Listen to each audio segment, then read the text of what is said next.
कोशिश है मेरे बेचैन लम्हों की फकत एक तर्जुमानी। हमेशा एक सवाली की तरह मैं कुबकू फिरता ही रहता हूँ। हमेशा एक सवाली की तरह मैं कुबकू फिरता ही रहता हूँ। लुगत एहसास की हर पल पलटता हूँ। मानी ढूंढता रहता हूँ उन बेचैन लम्हों का, मेरे साए की तरह जो हमेशा साथ रहता। अगला बंद है कि मफहूम उन ठोकरों का जो कि उन खित्तों से आते हैं जिन्हें दिल के लहू से नम मैं करता हूँ, कि शायद इत्तेफाकन नुमू हो कोई एक एहसास का खोशा। मफहूम उन ठोकरों का जो कि उन खित्तों से आते हैं जिन्हें दिल के लहू से नम मैं करता हूँ, कि शायद इत्तेफाकन नुमू हो कोई एक एहसास का खोशा। और जवाज उस दौड़ जाने का बस एक हल्के इशारे पर, और एक दीवार से सर फोड़ के टकरा के गिर जाना। कि मेरी कोशिशों में जज्बे हैरत भी शामिल है, कि मेरी कोशिशों में जज्बे हैरत भी शामिल है, कि एक वीरान शब में किसी शबनम का बन जाना, किसी फूल का खिलना बड़े चुपके से हौले से, कि रह रह कर सदा देना किसी बेचैन कोयल का।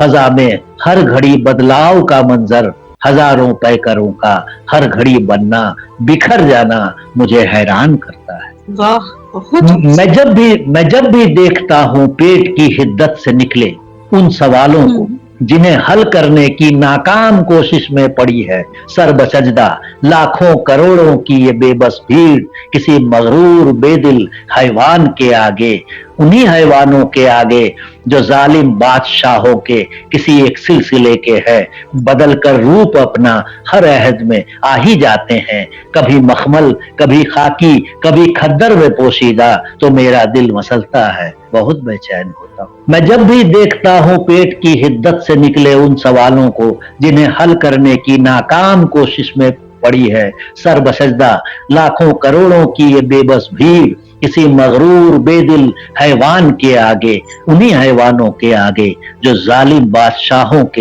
किसी एक सिलसिले के हैं, बदल कर रूप अपना हर अहद में आ ही जाते हैं। कभी मखमल, कभी खाकी, कभी खद्दर में पोशीदा, तो मेरा दिल मसलता है, बहुत बेचैन होता हूँ।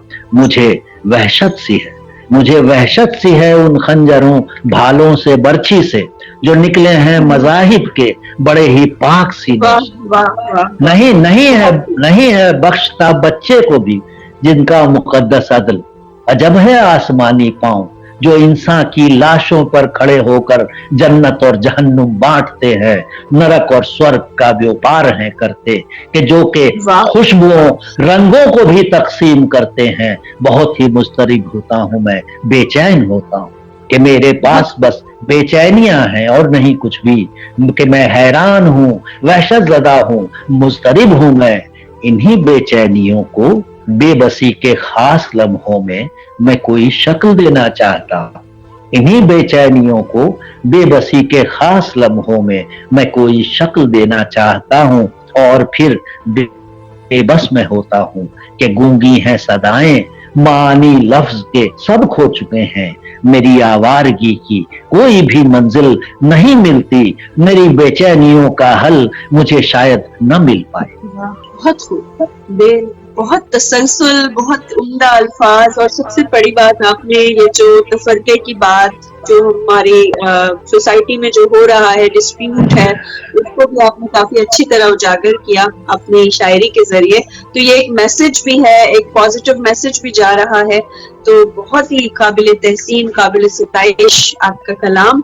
और अब हम आपसे ये पूछेंगे कि शायरी और नसर निगारी दो एक डिफरेंट जॉनरास हैं, तो आपको क्या, आप इस बारे में आप कहते हैं कि नसर निगारी आपको ज्यादा अच्छी लगती है या शायरी, क्या कहते हैं आप इस बारे में?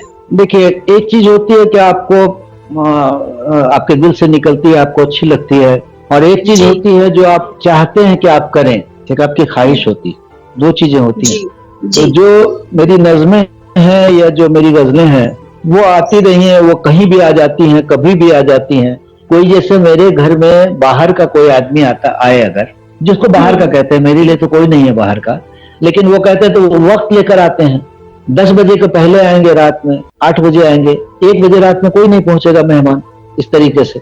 वो वक्त लेकर के आता है। लेकिन जो आपका अपना होता है, मान लीजिए कि आपकी बहन आ रही है, आपका भाई आ रहा है, आपका बेटा आ रहा है, माँ आ रही है, उसे ये पूछने की जरूरत नहीं होती है, वो 2 बजे रात में भी आ सकती है। तो शायरी उसी तरह मेरे पास आती है, तो वो कभी भी आ जाती है मेरे पास, कभी भी किसी वक्त।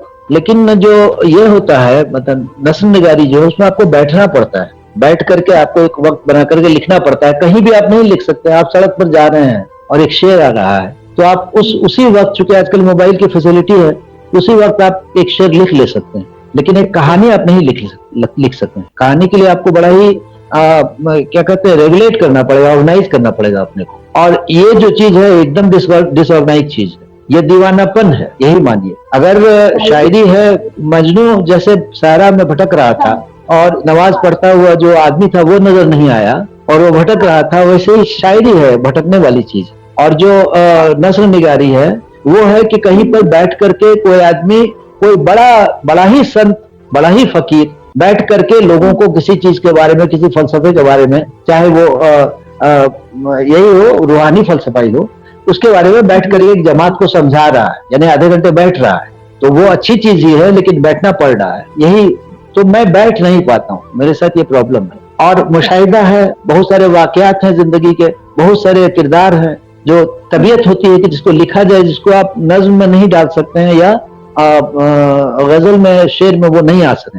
तो वही लिखने की ख्वाहिश होती है। दूसरी बात है कि जो मैं अंग्रेजी में जो नॉवेल लिख रहा हूँ, the autobiography of a clown, तो वो जो है वो दरअसल एक फिक्शन है। और मेरा जो सरकारी तजर्बा है और बाकी चीजें जो मैंने देखी है, तो उसको एक हल्का सा सटायर और ह्यूमर दे करके मैं धीरे धीरे लिखना चाह रहा हूँ। तो उसमें यादों की भी जरूरत होती है कि आपकी याद हो, बैठे लिखें। यही अंतर है। आपकी क्या मुराद है?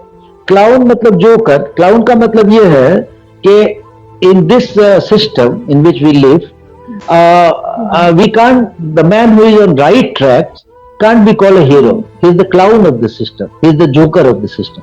यही मैं बताना चाह रहा हूँ कि जो आदमी जिसको हीरो मतलब कहीं हीरो समझा जाता, वो हीरो नहीं होता है, दरअसल क्लाउन की तरह रहता है।